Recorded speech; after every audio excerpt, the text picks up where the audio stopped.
আজকে যে ঘটনা সেই ঘটনায় পশ্চিমবঙ্গের আইন শৃঙ্খলা নিয়ে কি বলবেন? পশ্চিমবঙ্গে আইন শৃঙ্খলা আছে বলে আপনার মনে হয়? আপনি গত কয়েকদিনের খবরের কাগজের রিপোর্ট কোর্টে যেগুলো উঠে এসছে সেগুলো নিয়েই পড়ুন না।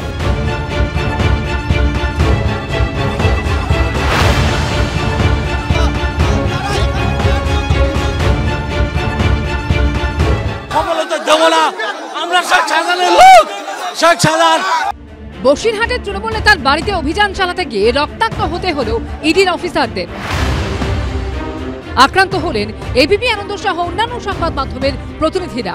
শুক্রবার এক নজিরবিহীন ঘটনার সাক্ষী থাকলো রাজ্য, আর এই নিয়েও মুখ খুললেন কলকাতা হাইকোর্টের বিচারপতি অভিজিৎ গঙ্গোপাধ্যায়। এই দিন একটি মামলায় এক আইনজীবী বিচারপতিকে বলেন, আপনি শুনেছেন সন্দেশখালীতে এক তৃণমূল নেতার বাড়িতে অভিযান চালাতে গিয়ে ইডির অফিসাররা আক্রান্ত হয়েছেন। এর প্রেক্ষিতেই ইঙ্গিতপূর্ণ কথা বলেন বিচারপতি। তিনি বলেন, রাজ্যপাল কেন ঘোষণা করছেন না যে এ রাজ্যে সাংবিধানিক পরিকাঠামো ভেঙে পড়েছে? আশঙ্কা প্রকাশ করে বিচারপতি আরো বলেন, যদি তদন্তকারীরা মার খান তাহলে তদন্ত হবে কিভাবে? আমি বলেছি যে রাজ্যপাল কেন এখনো পর্যন্ত কনস্টিটিউশনাল মেশিনারি ধ্বংস হয়ে গেছে এটা ডিক্লেয়ার করছেন না।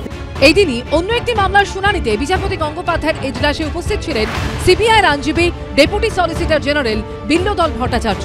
তাকে উদ্দেশ্য করে বিচারপতি বলেন, আপনাদের অফিসারদেরকে নাকি মারধর করেছে। আপনারা কি করছেন? আপনাদের সঙ্গে গুলি বন্দুক থাকে না? চালাতে পারেন না? দুজন অফিসারকে মেরেছে, 200 জনকে পাঠান। যদিও সিবিআইয়ের আইনজীবী বিচারপতিকে জানান তাদের নয়, ইডি অফিসারদের মারধর করা হয়েছে। কেন্দ্রীয় বাহিনী কতজন? কেউ যদি অর্গানাইজ হয়ে, কারা অর্গানাইজ হয়ে করেছিল সেই খবরটা আপনারা নিন। কারা করেছিল? যারা করেছিল তারা কারা? আমি তো মনে করি যার খোঁজে গিয়েছিল তাকে আজ রাত্রির 12টার মধ্যে ইডির অফিসে এসে হাজিরা দেওয়া উচিত।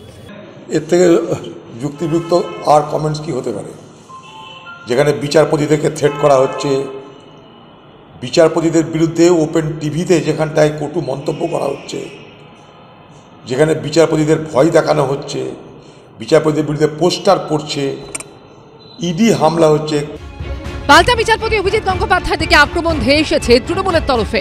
প্রধান বিচারপতির উচিত জাস্টিস গাঙ্গুলিকে অবিলম্বে হাইকোর্ট থেকে বার করে সিপিএম এর ব্রিগেডে পাঠিয়ে দেয়া।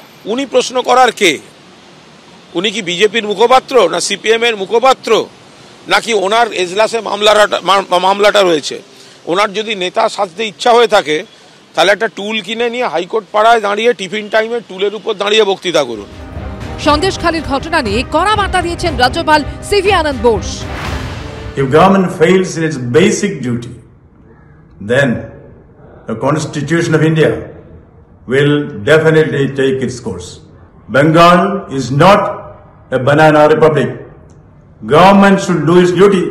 The ostrich-like attitude of the police who pretend not to see the reality around, not to see the lawlessness around. এখন তো প্রকাশ্যে দেখা যাচ্ছে এজেন্ডা যে বাংলা আইন শৃঙ্খলা ভেঙে পড়েছে, এটা বলতে হবে যে এটা অনেকটা নির্বাচন কেন্দ্রিক হয়, এবং যে যখন নির্বাচন আসে তখন প্রেসিডেন্ট রুলের দাবি 356 হবে, 355 হবে। যাদের হাতে এই ক্ষমতা আছে তারা কি করতে পারলো? এটা 2021-এর আগেও আমরা এটা দেখলাম। আবারও সামনে একটা নির্বাচন, কিন্তু দেখাতে হবে যে এখানে আইন শৃঙ্খলা পরিস্থিতি একবারে নিয়ন্ত্রণে নেই। আক্রান্ত ইডি অফিসারদের দেখতে এই দিন হাসপাতালে যান রাজ্যপাল। সৌভিক মজুমদার, সুদীপ মণ্ডল ও অমিত জানার রিপোর্ট, এবিপি আনন্দ।